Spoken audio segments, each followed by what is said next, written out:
Ladies and gentlemen, good day and welcome to the Idfc First Q3 FY24 earnings call hosted by ICICI Securities. As a reminder, all participant lines will be in the listen-only mode. There will be an opportunity for you to ask questions after the presentation concludes. Should you need assistance during this conference, please signal an operator by pressing star and then 0 on your touchtone phone. Please note that this conference is being recorded. I now hand the conference over to Mr. Chintan Shah from ICICI Securities Limited. Thank you, and over to you, sir. Thank you, Darwin. Good evening, everyone, and welcome to the Q3 FY24 earnings conference call for IDFC First Bank. We have with us from the senior management, Mr. V. Vaidyanathan, Managing Director and CEO, along with the other members from the senior management team. So without further delay, I would now like to hand over the floor to the management. Thank you, and over to you, sir. Good evening, everybody. This is Vaidyanathan. Thank you very much for joining us. Good evening, everyone. I'm Sudhanshu Jain. Thank you for joining. Hi, this is Saptarshi Gopal. Thanks for joining. So good evening, everybody. First of all, thank you very much for joining us on this late Saturday evening. You had many results to deal with, so thanks for joining us. The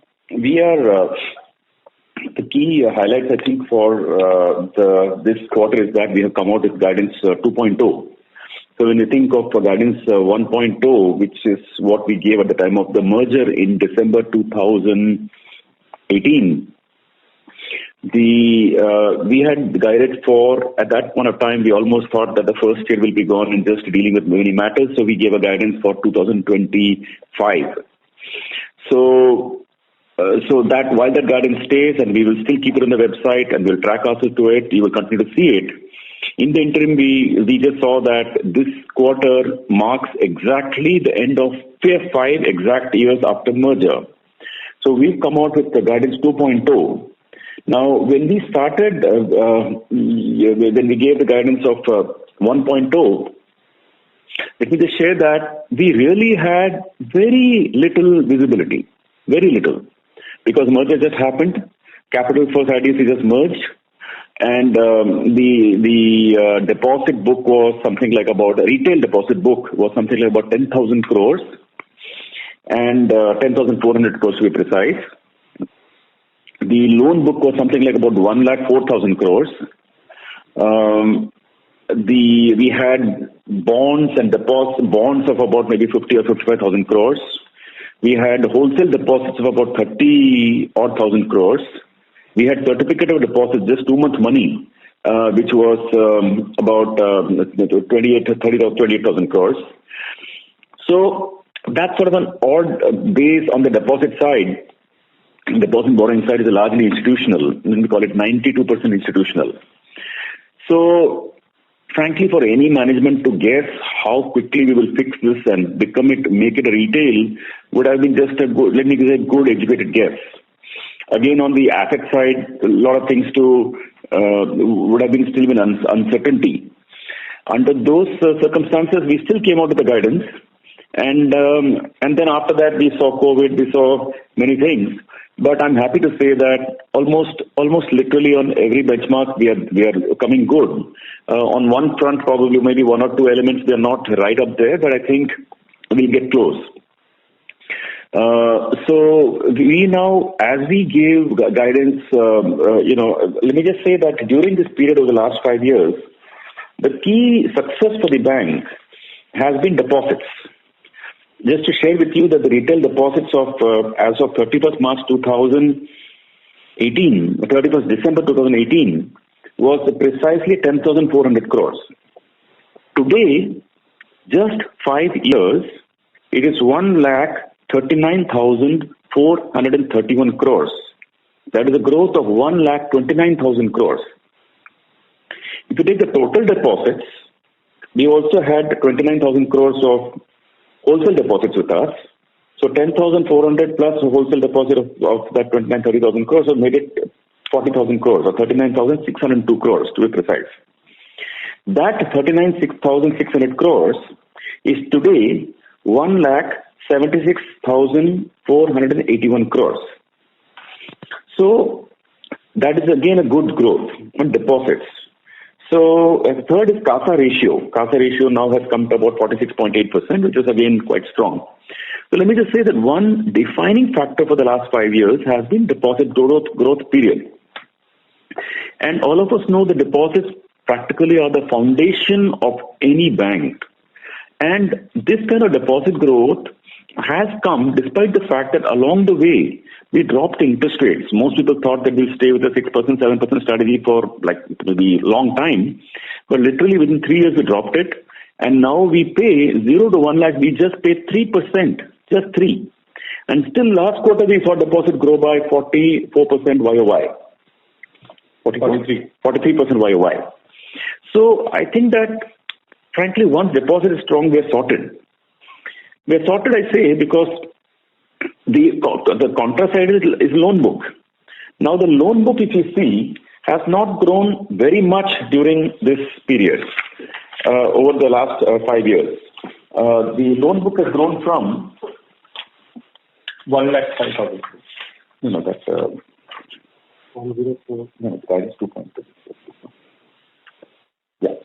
So the loan book during the same period has grown just 1,04,000 crores to 1,89,475 crores, 5 years.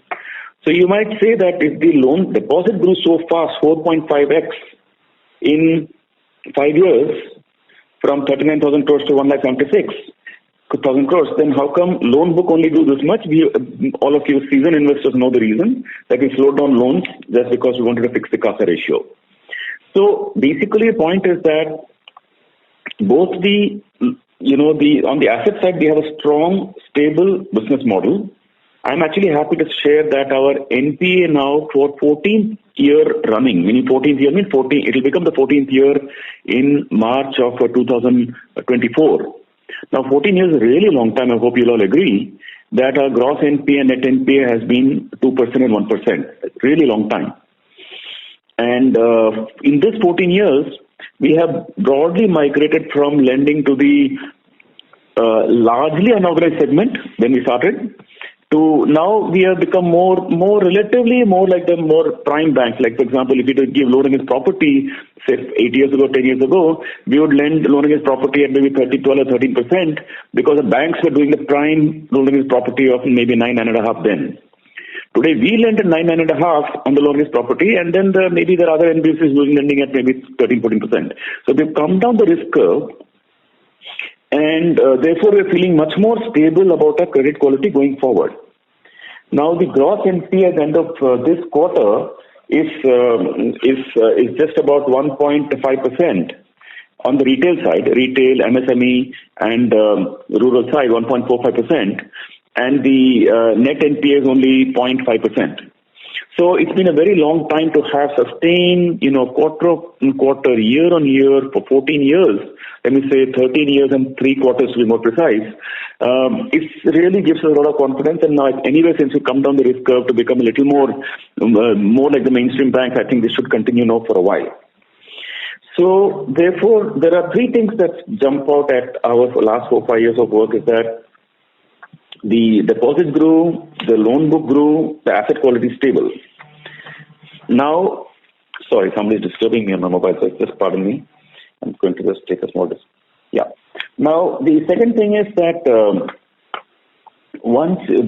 that's one part. Second part is that when we look at our bank, there's a lot of harmony within our bank. Harmony meaning the way the bank is working, the way the system is working up and down the chain, interdivision. There is a lot of tranquility, and we just focus on our work, and that gives us an ability to move smoothly ahead. And this is all a lot of teamwork going on the bank. Today, myself, Sudhanshu, speaking to you as a Saptarishi, but frankly, we're speaking on behalf of all our employees, that this success actually comes back a while from Dr. Rajiv Lal, because I really don't want to go back in time and say this was the issue or that was the issue, because really someone worked very hard and almost against impossible odds got this bank a bank license. So let me just say the first note of thanks starts with him. It's like an impossible feat. But after that, if he had not got the license, I guess there will be no IDFC Bank today, or IDFC First Bank. And after that, it starts about how the bank is built over the last 5 years, and things all come good.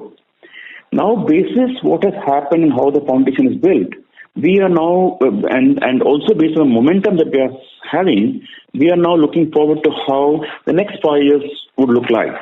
When you look at next 5 years, frankly, today we have a lot more visibility. I started this conversation by saying we had less visibility when we started, when we gave the guidance 1.2. But now we have far more visibility. We have a stable lending model. We know we are originating about 45,000 crores a year on deposits. And now we are trying to only extrapolate what it would take for us to over the next 5 years. So we are now guiding that our deposit base as of December 31, 2023 is 1,76,000 crores as we spoke as the closest quarter. We believe that we will be something like about 5,85,000 crores as of 31st March 2019. Now, if you think that's a very steep climb, just remember that we came from 38,000 crores to here. Now, the other reason why we should feel reasonably confident about this is that currently our deposits are growing upward of 40. For the next 5 years, we've assumed a deposit growing only by 24.8%. We think this should be reasonably easy for us. Next is assets.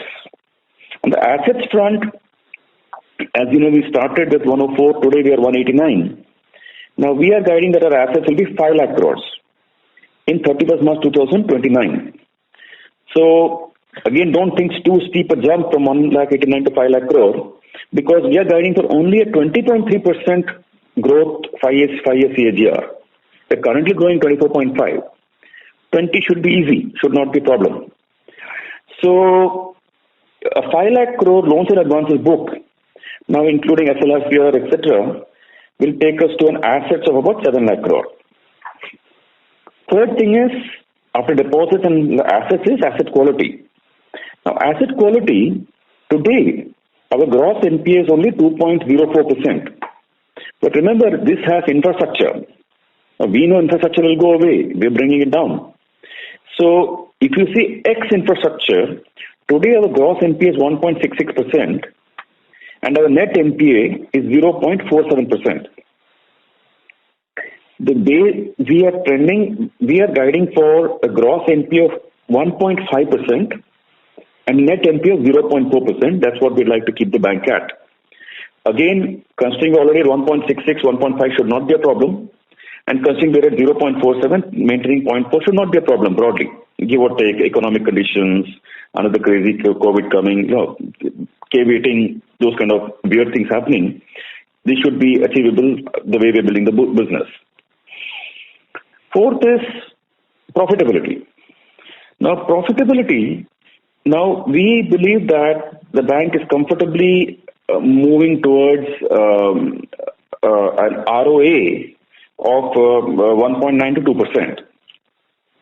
Now, if you do the maths and you multiply 1.9 or 2% on 7 lakh crore of assets, you can see that 7 lakh crore closing number. So the average assets of 28-29 should be something like about 6.3 lakh crore. On 6.3 lakh crore, you apply 2%, you're getting to about 12,500 crore. So we are thinking that our broad guess is that we could be somewhere around 12 to 13,000 crore in profitability in March 2029.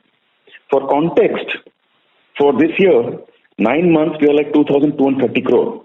If you annualize it, you're getting something like about 3,000 crores. So we believe that 3,000 crores going to 12,500 crores should be very possible. And, frankly, if you deliver the first 4 items, you grow the loan book to, about 5 lakh crores, grow the deposits to 5,85,000 crores. The rest should fall in line because our business model is pretty straightforward. And if you maintain asset quality. Now, ROE is the last one. And we've had a tough time dealing with our cost-to-income ratios and ROE, etc., because our cost-income was always high. We did explain to many of you that it's because it's setup stage of the bank, we have branches, this ATM network, technology, all the stuff we told you. But net, it has been it's been part of. We are very clear. It was the setup stage of the bank, and we had to do what we had to do to build the bank for the future. So think of it like the first half, or let me say, first 5 years has gone into building the foundations of the bank. That process of laying foundation never go away because banks are forever getting built. But we believe phase 2, we will be able to reap the benefit of phase 1. And therefore, we are guiding for ROE of somewhere in the zone of 17-18%, give or take. So I would say that these are all in good faith because we have done our spreadsheets and we have analyzed it many times over between Sudhanshu, myself, Saptarishi, etc. But we're still saying this in good faith. Results may vary. It can happen. We may have achieved, overachieved, underachieved, whatever. But hardly I'd say more than achieved in guidance 1. May not be achieved in phase 2. So please take all our caveats seriously. But these are being given in good faith with numbers which we believe are reasonably achievable. And frankly, for a bank starting where it was in 2018 December, in 10 years, to reach a position of 5 lakh crore of loan book and 7 lakh crore of deposits, 6 lakh crore of deposits and 12,000, 13,000 crores of PAT with ROA of 1.92, PAT in ROA of 18 will be a solid position to be in. And more importantly, the directionally will be looking good. And other things, anyway, apart from these numbers, the bank is a good bank, really high quality bank, good customer practices, good culture, good practices, good governance, really very, very, very good board, very high quality board with high quality people. All of them have been through a lot, very sensitive to regulatory commentary and so on, and wanting to work within the guidance of the law and guidance of regulations. So that sort of compliant bank, I think that we are set for, we are reasonably well set. So that would be a brief comment to start the discussion. Sure. Yeah, thanks, Vaidya. I'll quickly touch upon certain key numbers. I'll try to keep it short. To start with, the overall balance sheet size now is at 2.7 lakh crores and balance sheet expanded by 22% on a YOY basis. We continue to see a very strong momentum on our lending book as well as the deposit book. As Vidya mentioned, customer deposits increased by 43% on a YOY basis. It's now 1.76 lakh crores. In fact, the growth in retail deposits was higher at 47% on a YOY basis. CASA ratio also, you would have seen, has improved sequentially to 46.8%. CASA deposits increased by 29% on a YOY basis. Average current accounts have increased by 33% on a YOY basis, and while average CASA increased by 26% on a YOY basis. We also continue to see a faster growth in term deposits, which grew by 59% on a YOY basis, as customers to lock in interest rates which are prevailing in the system.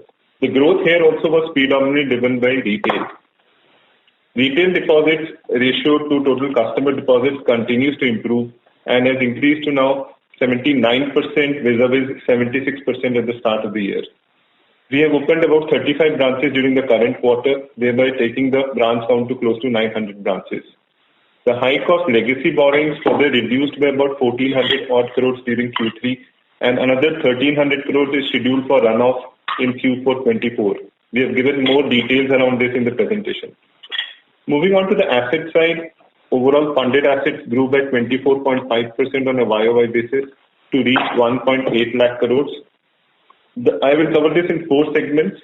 Retail book comprising a mortgage, vehicle portfolio, that's essentially car and two-wheelers, then consumer loans, credit card, education loan and vehicles. This portion of the book grew at 29% on a YOY basis. We have seen strong growth across all categories. Growth in certain segments like vehicles and consumer were also relatively higher on account of higher demand due to festive season and our increasing presence. Talking of credit cards within retail, the bank has now issued more than 2.2 million cards. The book has almost touched rupees 5,000 crores. The gross spends on credit cards increased by 61% in 9 and 24. Further, the SME book, which is for business purposes, and the corporate segment increased by 16% on a YOY basis. Also happy to note or report that infrastructure book is now just nearly 1.6% of the total funded assets and now below rupees 3,000 crores. Moving on to asset quality, the gross NP of the bank further improved by 7 basis points during the current quarter and stood at 2.04%, and net NP ratio stood stable at 0.68% during the current quarter. As Vaidya mentioned, if we exclude the infrastructure book, the GNPA improves to 1.66 and net NPA improves to 0.47.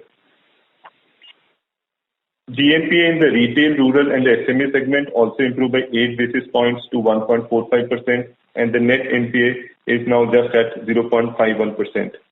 The overall standard restructured book continues to come down and has further reduced to 0.35% of funded assets as compared to 0.38% last quarter. More than 93% of the restructured book is secured in nature. Moving on to profitability, profit after tax for 9M FY24 increased to rupees 2232 crores versus rupees 1635 crores in 9M of last year, up by 37%. For the quarter, profit grew by 18% YOY to rupees 716 crores. This was largely driven by strong growth in core operating income. Core operating profit, which is NI plus fees excluding trading gains, for 9M FY24 grew by 35% YOY. For the quarter, it grew by 24% to rupees 1515 crores. For the quarter, NI increased by 30% on a YOY basis to rupees 4287 crores. The net interest margin improved by 10 basis points on a sequential basis to 6.42%. Fee also registered a strong growth. It increased by 32% to rupees 1469 crores for Q3 FY24, and this was largely retail-led, which is at 93% of the total fee. Operating expenses increased by 33% on a YOY basis due to strong business volumes witnessed during the quarter. I would say branch expansion and some increase in other expenses like marketing and so on. We had a trading gain of rupees 48 crores during the quarter, and provisions came in at rupees 655 crores for the quarter. The credit cost as a percentage of average funded assets for 9M FY24 stood at 1.26%, which is well below the guidance which we had given earlier. We are not impacted by the guidelines which came recently around AIF investments at all. On an annualized basis, ROA stood at 1.16% as against 1.05% in 9M23, and ROE stood at 10.7% for 9M FY24 as against 9.9% for the same period last year. The bank has maintained strong capital adequacy. The capital adequacy now stands at 16.73% at December 31st, 23, with CET ratio at 13.95%. This takes into account the capital of rupees 3,000 crores which we mobilized in earlier October. We continue to maintain healthy liquidity levels, and average LCR was at 121% for Q3 FY24. We have been maintaining this on a consistent basis across quarters if you see our previous numbers. With this, I've covered broadly all the facets, all the numbers, key numbers. We will be happy to take up questions. Thank you very much. We will now begin the question and answer session. Anyone who wishes to ask a question may press star and 1 on their touchtone telephone. If you wish to withdraw yourself from the question queue, you may press star and 2. Participants are requested to use handsets while asking a question. Ladies and gentlemen, we will wait for a moment while the question queue assembles.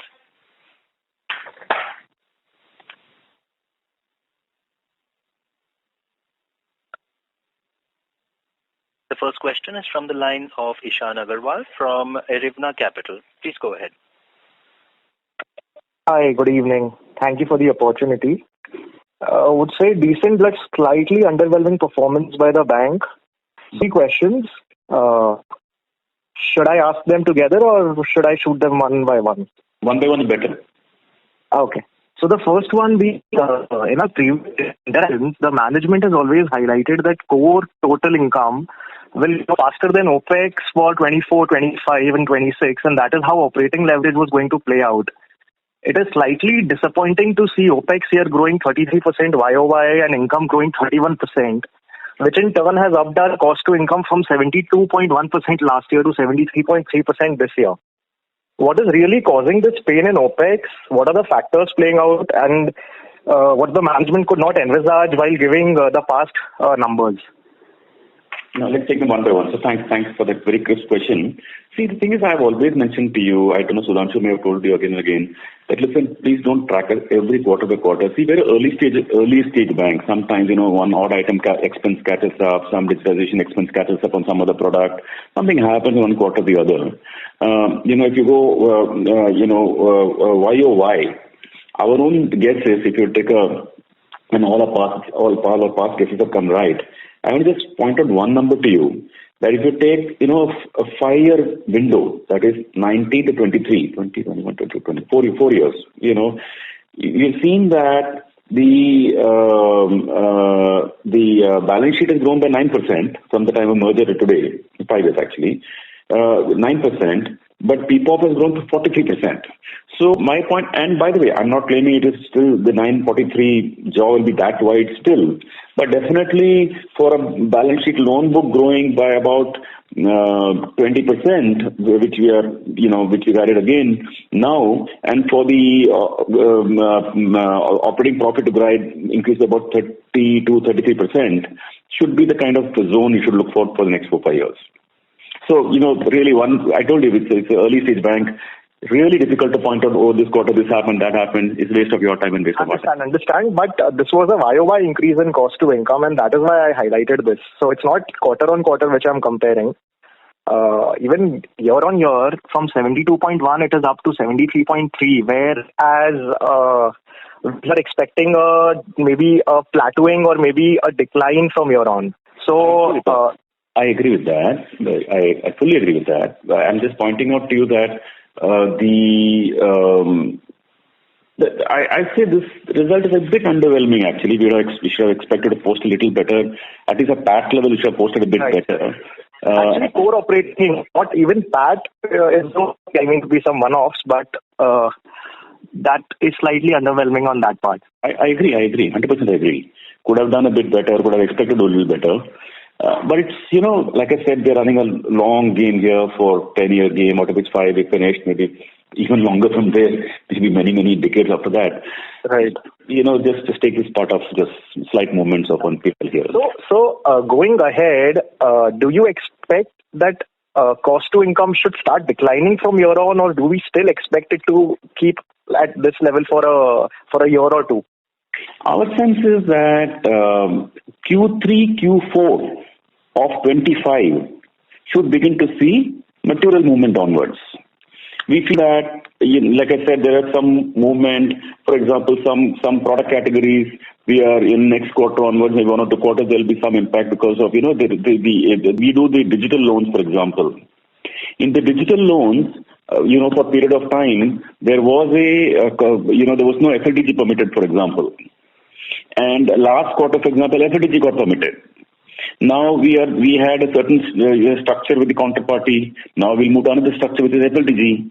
When we move to FLDG structure, the benefit of not having credit costs, because the counterparty will guarantee that FLDG, that benefit will come 2 quarters from then. Meaning when the credit costs would have hit us, they would have supported us. They would have paid for it. But in the interim, the impact would be there. So I don't want to confuse all of you with all this mathematics, but the point is that our own sense is that next quarter we'll move over to the FLDG structure. So the benefit of moving to FLDG structure will come in Q3, Q4, 25, and which will show up in the credit cost line. So therefore, these movements will slightly give better benefits for us by exit quarter 25. Okay. So now, as you mentioned about FLDG, my next question was actually regarding credit cost. While our loan book has grown by, say, 24% YOY, our provisions have grown by 45% YOY in spite of all collection efficiency numbers, SMA numbers improving YOY. So what is the reason for this? Yeah, I said this to you earlier also. Oftentimes when we compare YOY for early stage banks, either last time there would have been something very much remember we were running credit costs of only 1.15%. So is there any one-off this time, or this is normalized? Just hear me 1 second. So we were running really very low credit cost for a book that is giving the kind of yield and NIM it is giving us. Our credit costs are running so low. In fact, many people used to scratch their head here. How can a credit cost be only 1.1%? Which is even lower than many top banks. So we were during post-COVID we were getting certain recoveries. Because if you remember during COVID we took provisions. Now many of the recoveries started coming. So for the last 2 years we were getting the benefit of the recoveries. So some of the recoveries may also taper off. So that's why I said sometimes there might be some odd jumps here and there. Also we moved over to the 90th day recognition of NPA rather than 91st day, and that also had some impact. Think of it like here and there. But our guidance is that, let me step back for 2 minutes because we quoted a few here and there items. Let me just step back and just give you what we see, and that is the heart of it. What we are seeing is our collection percentage, which we reported at 99.5% now for literally like 2 years at a stretch now. Last month in December inched up to 99.6%. Right. So let me call it still 99.5 for simplicity's sake. So if collection percentage stays the way it is, check amounts is very low. Let me say very low meaning very low. It's like 6 point something. So which also we are collecting during the same month in a big way. So the point is that the underlying parameters are strong. So there's no reason like fundamentally to be disturbed or anything like that. I mean, you watch our next quarter, you see the results for yourself. Okay.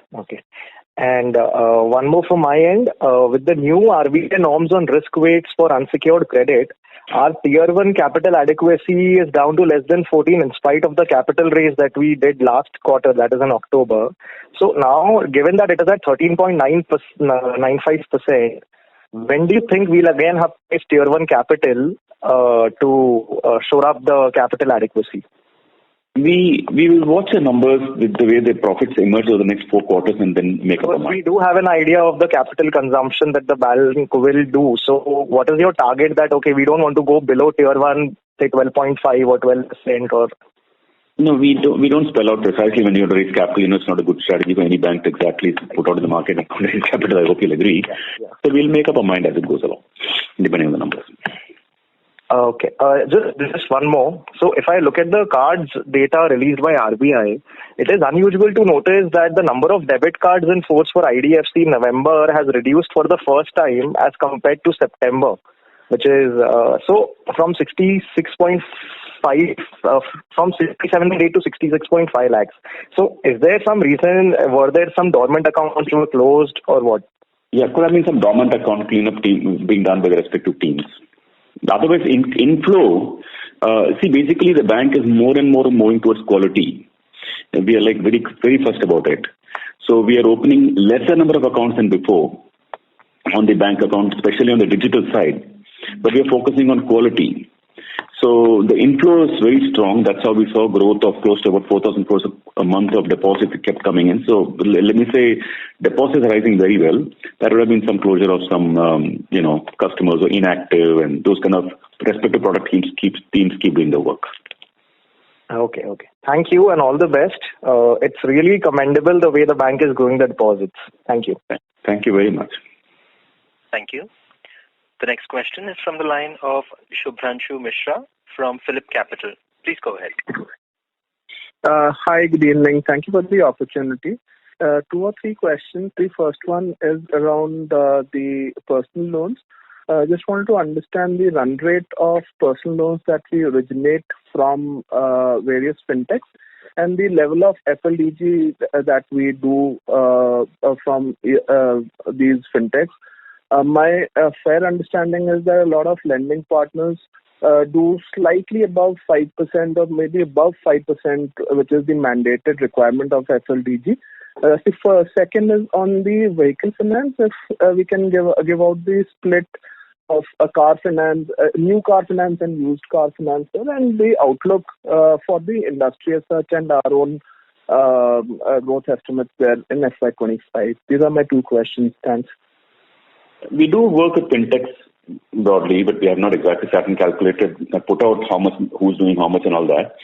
But but let me say broadly it's growing. We are very conscious that on the personal loan front, personal loan meaning basically unsecured personal loan given, our model is largely lending to salaried people who want to take personal credit, typically term loans. So in that model, I think things are running pretty well for us. Some originated through partners, some originated by ourselves, some originated through DSS, etc., etc. Second question is about vehicle finance new. I'd say we have more on the used car financing side than the new car type, though we also do new cars. But new cars have no margin, and it's just a waste of time and money. So we give it only to our customers who come to our branches and our base.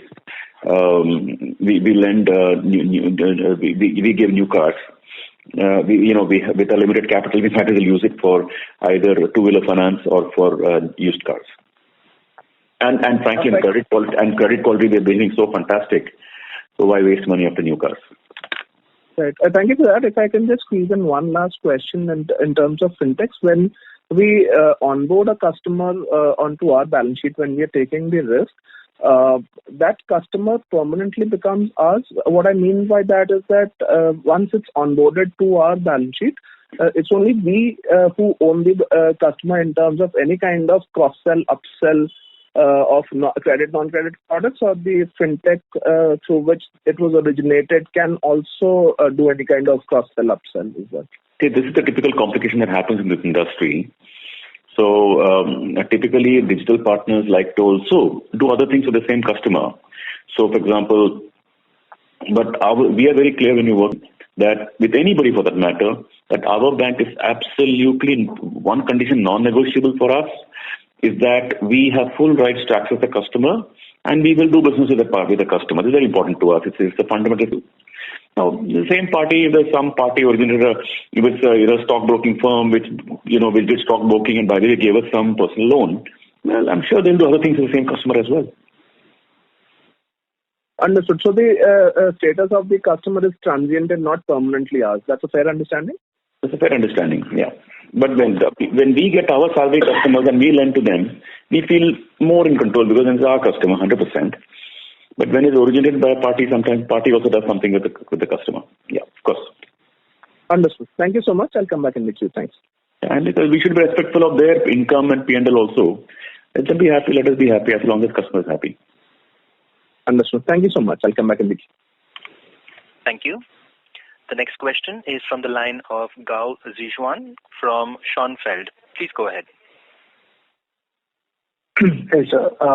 Thanks so much for the opportunity. So first question is just data keeping. Can I have the gross and the net slippage number for this quarter? Yeah, slippage for the quarter was about 1,400 crores. If you see, it's broadly flattish as in the previous quarter. And even on the net slippage is flattish, right? It's at about 850 crores for the current quarter. Got it. So last quarter, we talked about there's some timing issues and one-offs in last quarter slippages. So, is there any such issue that is repeating this quarter, or are we expecting, slippage to be gradually trending up from here? So we feel quite comfortable, as Vaidya mentioned, that we are seeing a consistent asset quality, right? So even in this quarter, the slippages have not gone up while the book has expanded. So we feel that we should be quite okay on this front. So why does our credit cost is trending up while if our slippage number is similar to last quarter? Our credit cost should not be trending up, and our coverage ratio is similar to that to last quarter. So I just want to understand that. No, so if you see that credit cost has been, for this 9 months, has been just 1.26%, right? We had guided the market for 1.5%. Of course, we have been coming to it. This quarter, we have seen a slight jump, right? But that's a combination of an existing book where as the aging happens, some more provisions come in. So as you rightly said, the gross slippage that has been quite stable, right? And other indicators also, like if you see the check bounce, right, which we have presented the data in the presentation, that it continues to be lower, right? It's at first check bounce is about 6.3%. Even the collection efficiency is quite stable, right, over the quarters in 99.6. So, which talks of that the incremental book which is getting built is quite pristine, right? We may have, as I said, some of these provisioning impact may come because of aging and so on. So, but we feel quite comfortable with.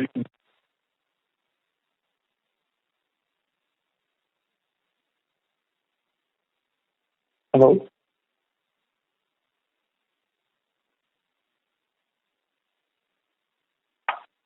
Ladies and gentlemen, the line for the management seems to have disconnected. Please stay with us while we reconnect with the management.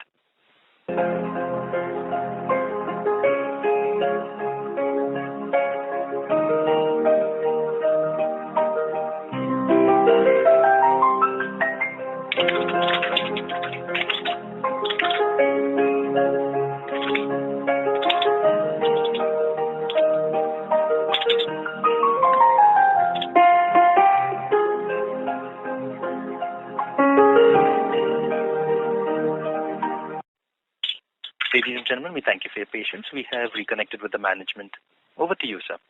Yeah, I don't know. I lost you guys at which moment, but the point which I was trying to mention was that gross slippage and net slippage has been quite stable. If you see the asset quality indicators, right, in terms of our check bounce, right, that's down from 9.9% to 6.3%, right, over a period. And similarly, collection efficiency is quite stable for early buckets at 99.6%. So we feel quite sort of confident on the incremental assets which are getting generated.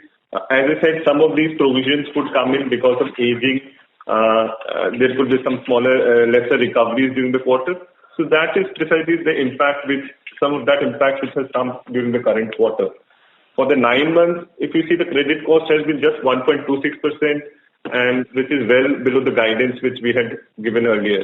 So we feel that things should normalize from here and should continue to stay so. Of course, we are very cautious in terms of sourcing, in terms of credit underwriting, and so on. So we'll continue to exercise prudence on this front.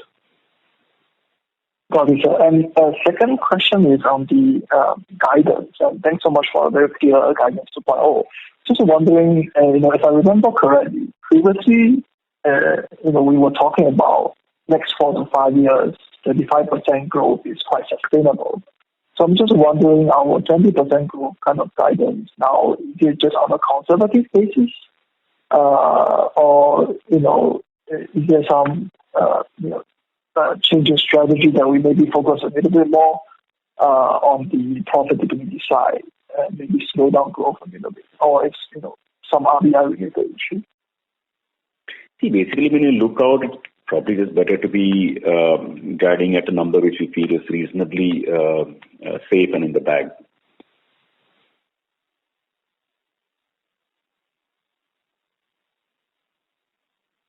Gao, does that answer your question? Yeah, sure. That's all. Thank you, sir. Thank you. The next question is from the line of Nitin Agarwal from Motilal Oswal. Please go ahead. Yeah, hi. Good evening. So Hi. One question. Hi, sir. One question on CD ratio. While the bank has been doing well and the CD ratio has been coming down pretty consistently every quarter. And any discussions about this with the RBI given the ongoing media reports about this? And any near-term targets, therefore, that you have? So if you see that we have been bringing down the CD ratio because deposits have been growing faster, right? Of course, we had legacy problems, right? That's why our CD ratio was 137% at merger, right?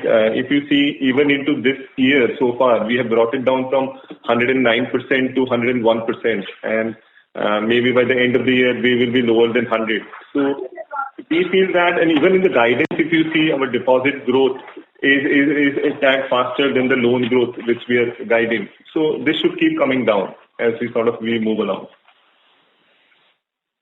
Okay. And secondly, also, I'm saying, just for the one data point, the incremental CD ratio, if you see for this year, is about 80%, and for this quarter, it was just 65%. So as long as our deposits continue to come strong, right, and we feel that we should be able to improve on this ratio. We feel quite confident of bringing it down. Okay. Okay, sure. And the second question is on the OpEx, wherein we are seeing a fair bit of an increase. So if you can provide some color as to what are the key drivers within this number, so that we can better appreciate the operating leverage that is likely to play over the coming years and from Q4 25 that you are indicating.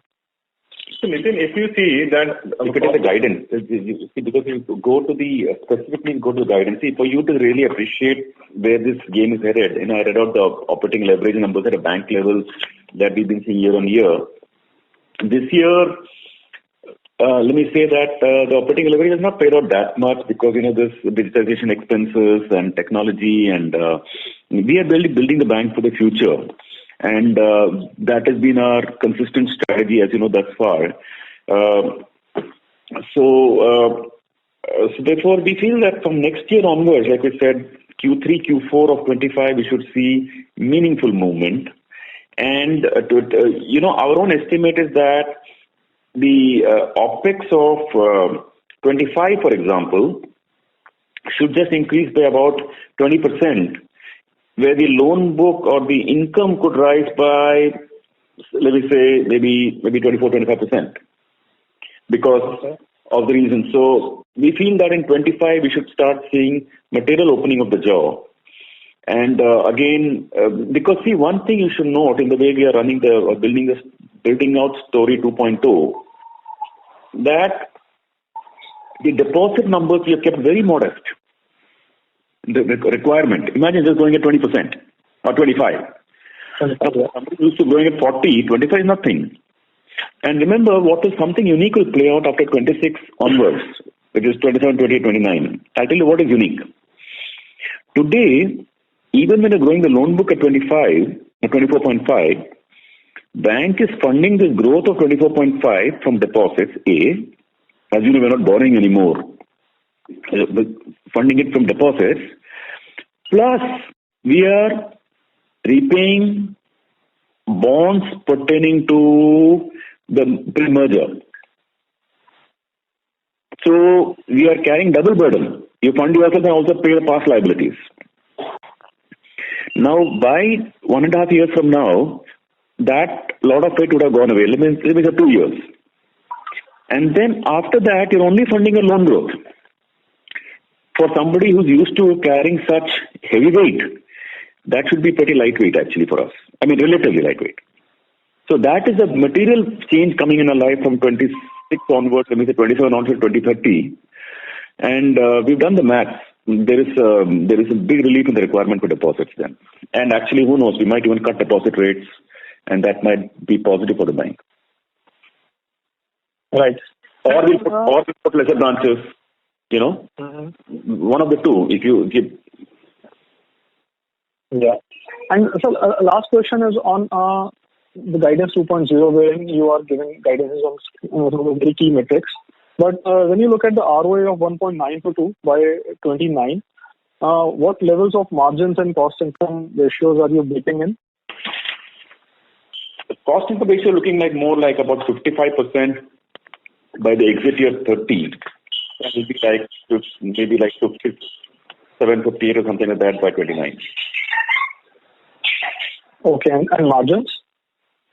Margins, we are assuming similar stuff. Okay. The earnings is like implying a 30% CAGR. We request you to please rejoin the question queue for further questions. Sure, I'm done. Thanks so much. Thank you. Thank you. The next question is from the line of Samir Bhise from JM Financial. Please go ahead. Yeah, hi. Thanks for the opportunity. Just wanted to get a sense on the others portion of the loan book, which is roughly 15,000 crore and growing at a fast clip. What are they? So this would include digital loans portfolio which we have. We have given in the presentation that it includes digital loans, it includes some portfolio buyout which we have done, and some revolving credit. So that's part of the others book. And would this portion be secured or unsecured? I mean, in entirety? It depends on what you're buying, no? But chances are we'll be buying the secured portfolios. To the extent there's buyout, and to the extent digital loans, it could be unsecured also. Okay. This is helpful. And secondly, I think in the opening remarks, Mr. Sudhanshu said that there's no impact of the AIF guidelines on the bank. Just wanted to reconfirm. Yeah, that's correct. We have nil impact on that count. Okay, great. This is helpful, and congratulations on a good quarter. Strong guidance. Thank you. Thank you, Samir. Thank you. The next question is from the line of Rohan Mandora from Equirus Securities. Please go ahead. Thanks for the opportunity. Just on that guidance for FY29, what would be the normalized credit cost that we are assuming there? That's first. And secondly, what would be the losses that we are incurring currently on the credit card portfolio and on the branch liabilities piece right now? See, all products are mixed up when we announce a bank level or a credit cost of about 1 point, we guide for 1.5, 1.6 actually. We are running more like 1 point, but current numbers include everything. So we will not step out of the product by product. But let me just say that for the upcoming 5 years, we have assumed a little higher credit cost than what we are currently incurring. Because there is one benefit we have been getting in our credit cost thus far. One is that I mentioned earlier, during COVID, there were charge-offs, and those obviously recovery is happening because you may charge off a loan, but end of the cost you're collecting. So that kind of a recovery has been coming to us last 2 years, and we believe that all those benefits will go away. And also, we should be prepared for, just for the sake of it, be prepared for a slightly higher credit cost. Generally, in the ecosystem, nothing to do about us. So we assume a slightly higher numbers than what we currently incur. At least when we're given this guidance, we've parried it up reasonably well, let's say. Sure, sir. So this essentially means the RO expansion is predominantly driven by improvement in the OPEX. Yes. Because NIMs is flattish and credit cost would marginally go up from current levels. Okay. Yes, and on the question on credit card portfolio losses that we are incurring right now and the branch expenses? I told you, we're not calling out how much we lost in LAP or this or on the used car. We're not giving you product by product. But broadly, we at a bank level, we are in a very, very good control. It's super low. And we, one second, just keep the phone away and come, please. Yeah, I was trying to understand the operating losses in the credit card portfolio. Yeah, we used to disclose earlier. No. There was an interruption on my side. My apologies. My mobile phone rang. So I told you when we put out our numbers, we are finding we put the credit cost numbers at the entire retail level and the overall bank level. Because some products you have a good quarter, some products doesn't have a good quarter, some products have more slippage, something has less slippage, but you should look at a composite manner from quarter to quarter, and year to year. And that number is trending very well. Last year a credit cost was 116 basis points. Even in the year of COVID, just think for 2 minutes. I don't want to take you too much back in time. 21-22 was the period of COVID second wave. That is July, August, I think April, May, June of 22. Yeah. Sorry, 21. And in that period, moratorium happened. Sorry, it did not happen, but lockdowns happened. So obviously Q1 was provision was taken. But for the full year, provision to average book was only 2.51%. Just think, COVID year. So we feel that one of the best things that is happening to our bank is that even in the worst period of COVID, our credit cost average book was frankly among the best among the peers. You would imagine for a book that is yielding a NIM of 6.3, 6.5%, you'd imagine 2.5 or maybe 2% even in normal conditions. In COVID, we had only 2.51.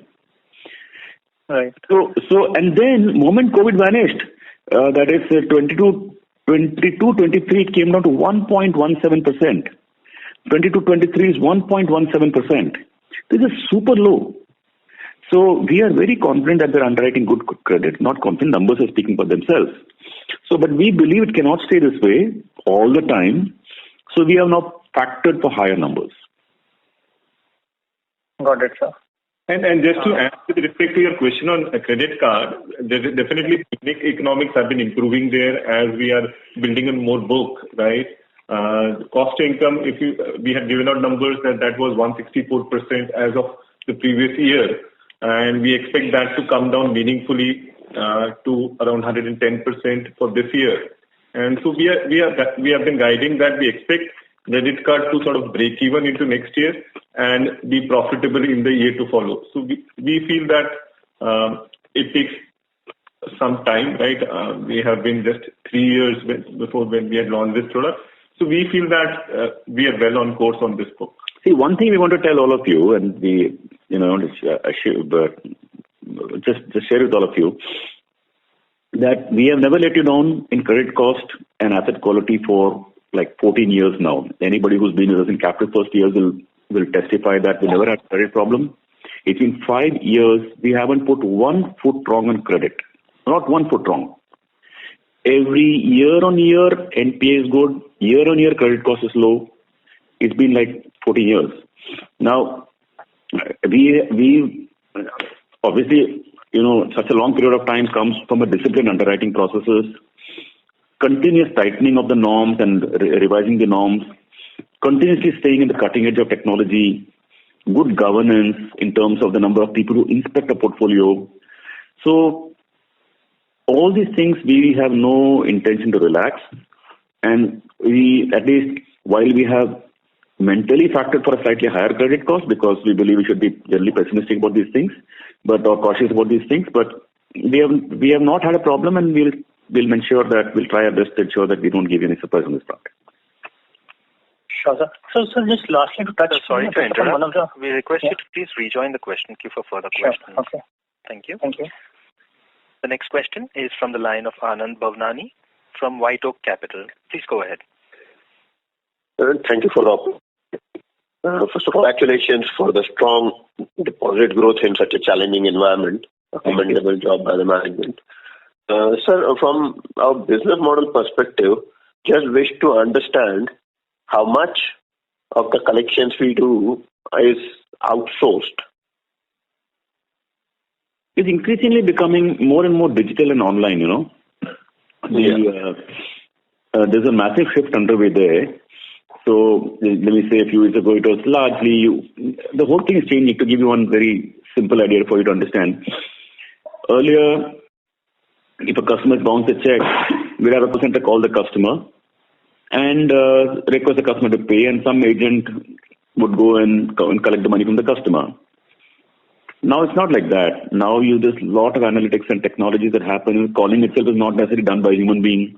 The calling will probably be done by a bot, and the bot will take some promise, and then the bot will send a link to the customer saying that, you promised to pay me, here's a link for you to pay. And customer just pays from the link and the bank gets the money. So a lot of, and these are what I'm sharing, this is a real situation, by the way. So bank is a very digitized bank, and we're able to do such massive progress. Sure. I specifically want to understand the outsourced collection cost. So if I were to look at the 9-month total other operating expenses, it's around 8,200 crores. Approximately how much would be the cost we pay out of the 8,200 crores to outsource collection agencies? Yeah, I don't think we know the number offhand, nor have we put it out. But broadly speaking, directionally, let me tell you that we are becoming the previous answer holds that we're trying to become a more direct-to-consumer bank. But of course, we do have agents. Obviously, customers who don't pay through your digital methods, someone has to visit the customer, chase them down, and follow them after PTP. All that work goes on. And by the way, a lot of our collections in rural areas happens directly by our own employees, not even the agents. Just for information, many locations we don't use agents in rural India. There are many products in which the early bucket collection done by employees themselves, where customers are not. So all that comes to costs of a bank. Sure. Thank you. All the best. Thank you. Thank you. Thank you. Thank you. The next question is from the line of Jay Mundra from ICICI Securities. Please go ahead. Yeah, hi sir. Good evening. Thanks for the presentation and the slide on guidance. Yes. I have just one question that we earlier had a guidance of 65% cost to income by exit FY25 and 1.4-1.6% ROA by FY25.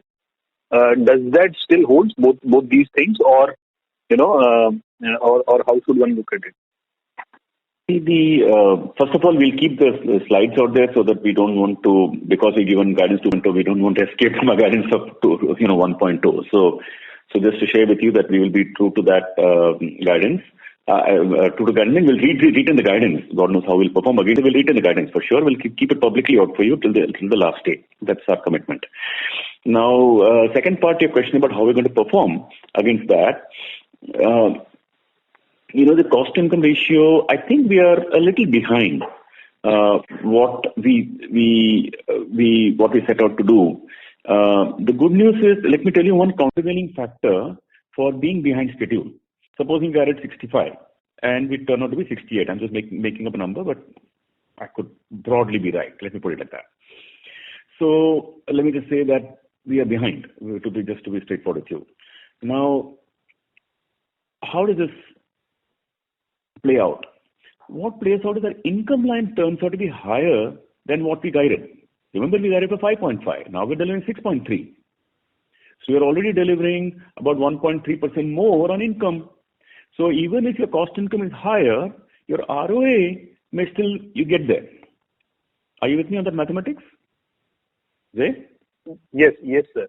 Therefore, if you notice, therefore, the way we look at it is that, composition of books change, models slightly turn out to be a little different than what we initially planned, that too, when we gave the guidance 1.2, we had only that much visibility, all that. But broadly, give or take, we are in zone. We are going to be in zone of meeting our, deposit numbers. We are in the zone of meeting our loan numbers. Let me say our asset quality numbers, capital adequacy numbers. We are hitting all the buttons, all the marks. We may not meet let me use a more accurate word. We don't expect to meet exactly the cost income numbers. But because of the equation I told you right now, we may still meet the ROA and the lower end of the ROE mark by that time. Understood, sir. And sir, the ROE mark is, of course,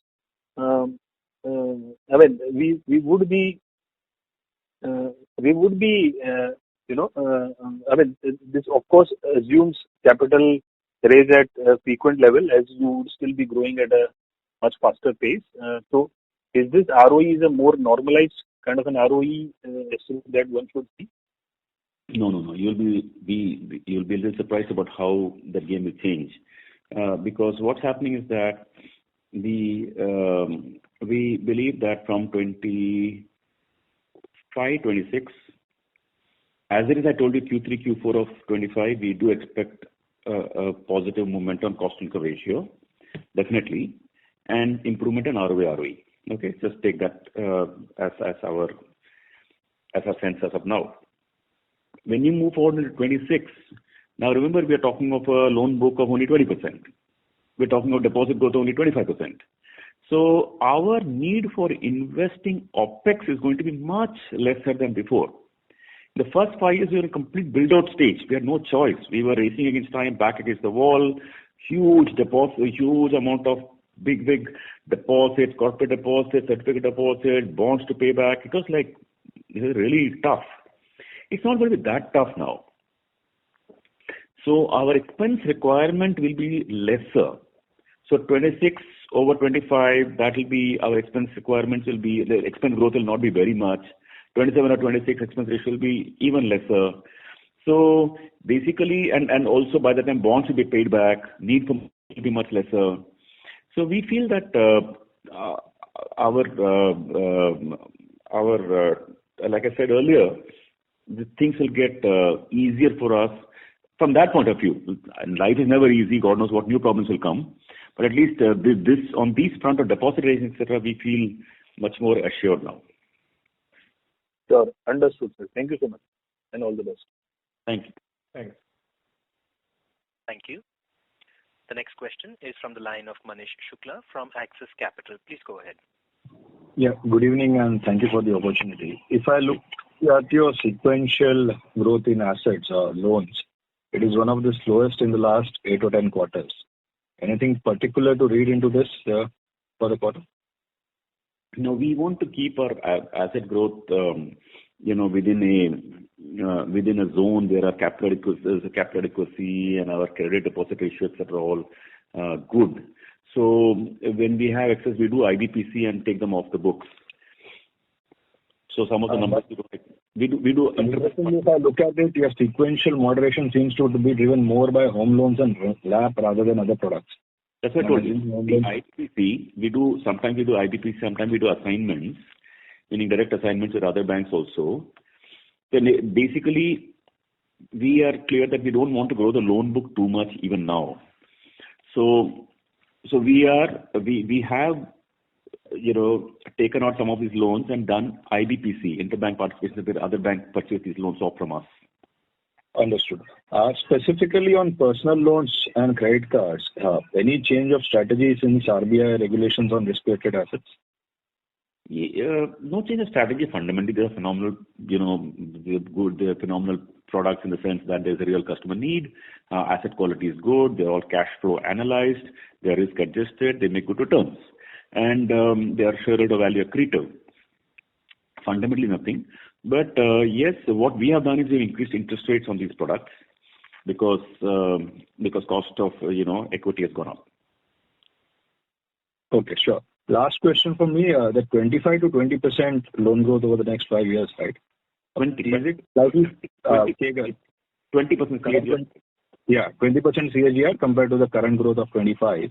Correct. Is it likely to be a step function now or more a glide path in the sense that you grow more in front end and back years as balance sheet becomes bigger, you grow slower? How should one think about it? Yeah, as you know, when you look 5 years ahead, we can't be sitting and taking judgments on these step function jumps, what happens 5 years from now.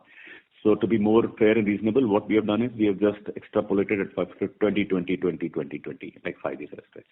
Something like that. So we have not done step up, step down, we have not complicated it. Got it. Thank you. Those are my questions. And frankly, in this country, you see even large banks, forget our loan book is hardly anything, 1.8 to 1.9 lakh crore. You see large banks having 10 lakh crore, banks having even 15 lakh, 20 lakh crore. They're all going 20%. Really, 20 is nothing, friend. 20 is nothing. It just happened. And we have to do nothing crazy for that. In fact, growing 25 with good asset quality, imagine to grow 20, we can in fact trim some of us, further cut out the edge customers and further improve asset quality. So 20 is nothing, trust me. We don't feel there's any stress at all growing loan book at 20. Sure, fair point. Thank you. Thank you. The next question is from the line of Raghu Garimella from Travis Capital. Please go ahead. Yeah, my question has been answered. I'm sorry. Thank you. Ladies and gentlemen, we will take that as a last question. I would now like to hand the conference over to Mr. Jai Mundra for closing comments. Over to you, sir. Yeah, hi. Sir, just a small clarification. I think it looks a bit confusing. So just for the benefit of all, if you can clarify that, what we have done is we are going at a much faster pace at around 25. And I think that was the more or less understanding given to the participants. And now we have unveiled the new strategy, new guidance, which talks about 20% CAGR. So is this going to be the new normal, or you think because of conservatism, forecasting 5 year out, you have given the 20% range? I mean, that is the clarification I think that is needed. No, I appreciate the question. It's a very good question. It's our job to clarify this. See, this thing about 25, the current growth, it's not that tomorrow, next quarter, we're going to come to 20. It won't happen. There's no such plan that, oh my God, you have to apply brakes. There's no such need. But yeah, I mean, if you wake up in FY25 and see the book growth, then you might see that the bank's loan book growth is going only by 20. It's possible because we are planning to slow down the stuff because we feel that the pressure on maybe it could be 121 or 22, somewhere in that zone. I can't pinpoint to the last decimal, but somewhere in the zone, think about it like that. There is a reason for this. There are two reasons. One is it puts, of course, eases a lot of requirement on the deposit side, and we need to put less branches. We could even cut rates. So a lot of things happen there. Two is that in an era when everything looking so fantastic on credit cost front, we do want to warn ourselves again and again here, trim off the edge, the bottom edge. For example, if your score for letting a customer in is, let's make it up. No, I don't mean bureau score. I mean internal score. Suppose there's a score of 750 and there's a cutoff. You might say, okay, let's move 750 to 780, so that the marginal customer goes away. So we might tighten credit or all that kind of stuff. So the intention is more to slow this down in a way where the on a sustainable basis this can compound for a long period of time. I know you might be a little disappointed with 20 after I don't know if you're disappointed or not. You may be. I don't blame you for that. But trust me, even at 20 for compounded for a long period of time, especially when the operating leverage will open out from there and our OPEX requirement will be lesser, it may actually be a good strategy, more sustainable strategy, and like that. For now, we have assumed this strategy. We could do slightly higher, God knows, maybe slightly lower, but think of us in that range as the intention at this point of time. Does that answer your question? That answers very well. So that is all, sir. If you want to have any closing comments. Closing comment. Really, I wanted from you only. You can be honest with me. Are you disappointed about the 20, or are you okay with it? What would you think would be the feel of the house? No, sir. It is not about, sir, this being happy or disappointing. As you said, you are fairly right that if you want to, let's say, if this helps you in maybe more better filtering of the marginal customer, that is one, and of course it will ease off some pressure on the deposits. It looks like, sir, at the system level, it looks like that to be the let's say a narrative built up that suggests that RBI or at system level, there are the system level, the growth needs to be calibrated a little bit. So I think that is in that direction, but nonetheless, sir. You could say that. To be honest, you could say that also, because there is a message from the regulator also to curb exuberance. You could hear public comments on this and exuberance does build up in good times. So we do think seriously about that. So this is the time to trim the marginal customers, and just slowing down from 25 to 20 also helps in that process. So it will be a more stable story. I hope, even if you're disappointed, hopefully you'll become a convert after some time of our line of thinking. Sure, sir. Yeah, that is all from our side, participants. Thank you so much for joining. And thank you, management, for giving us the opportunity to host the call. Thank you. Thank you. Thank you. On behalf of ICICI Securities, that concludes this conference. Thank you all for joining us. You may now disconnect your lines.